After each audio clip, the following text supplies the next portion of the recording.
भागवत कोई सामान्य ग्रंथ नहीं है।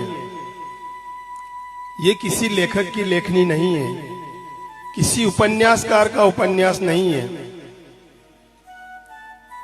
ये श्री कृष्ण द्वैपायन वेद व्यास जी महाराज जी की तुलिका से प्रकट स्वयं भगवान है, प्रत्यक्ष कृष्ण एव ही।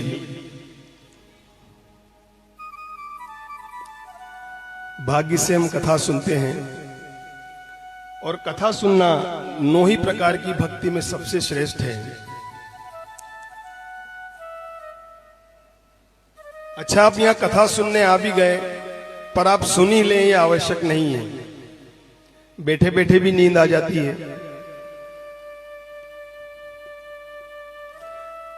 और किसी को कोई पड़ोस में नींद भी निकाल रहा हो तो उसे हम उठा नहीं सकते। अगर उसको टल्ले से उठाया तो तुरंत ये बोलेगा मैं तो ध्यान में था, तूने मुझे क्यों उठाया। तो आप सबकी जवाबदारी है कि पास में कोई नींद निकाले तो उसे इस तरह से उठाए कि उसे पता भी न चले कि हमने उन्हें उठाया है। कथा सुनने भी व्यक्ति कई मन से आते हैं।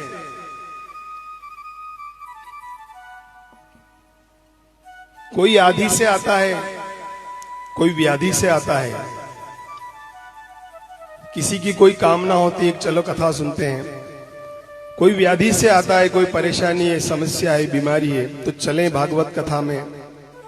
भागवत कथा कल्प वृक्ष के समान है। आप इससे जो मांगोगे वो मिलेगा।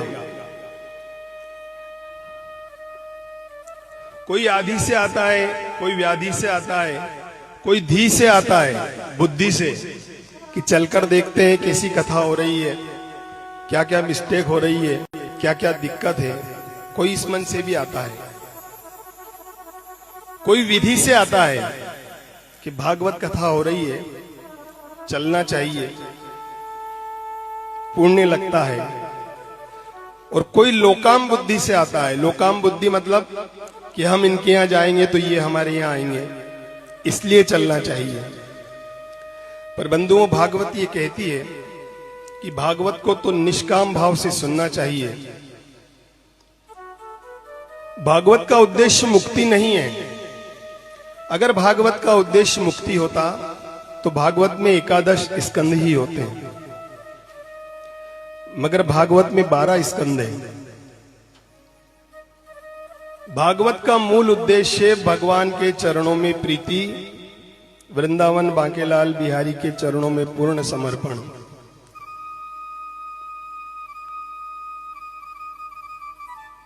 और बंधुओं, हम कहते हैं कि हमारे पास समय नहीं है। वास्तव में समय की तो कमी है, पहले ही बहुत कम था, और अब तो व्हाट्सएप, फेसबुक, ट्विटर, इंस्टाग्राम, इनको भी अलग से समय देना पड़ता है।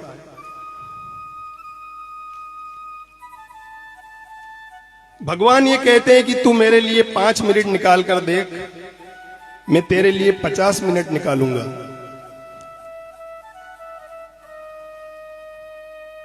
और ऐसा नहीं है कि भगवान सिर्फ कहते ही हैं, करके भी दिखाते हैं।